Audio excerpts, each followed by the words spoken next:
Okay, so let's look at what you as a primary care practitioner would be able to deal with in terms of all of these conditions that we've discussed.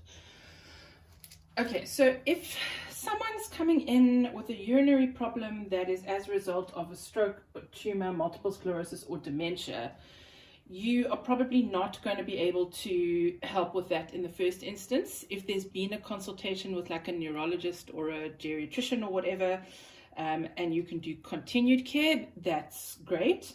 But in the first instance, you are not going to be able to deal with that. There are also a lot of NGOs who are much better at dealing with the elderly and the infirm. So we're going to take you off. If somebody has got a transection of a spinal cord for whatever reason and they have got a urinary problem, you are not going to be equipped to be able to help them in primary care.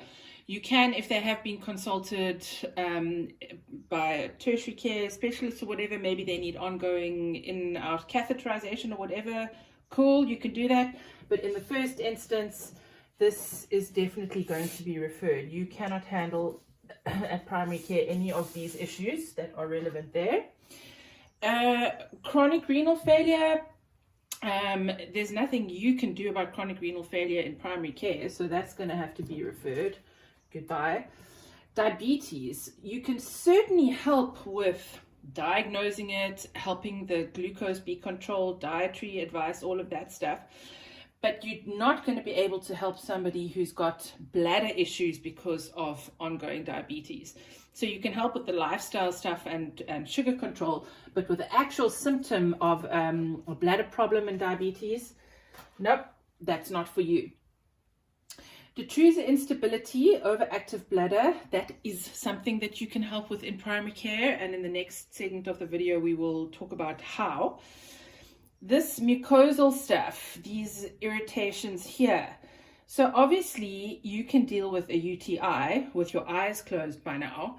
Are you going to be able to deal with cancer or kidney stones? No, I really don't think so.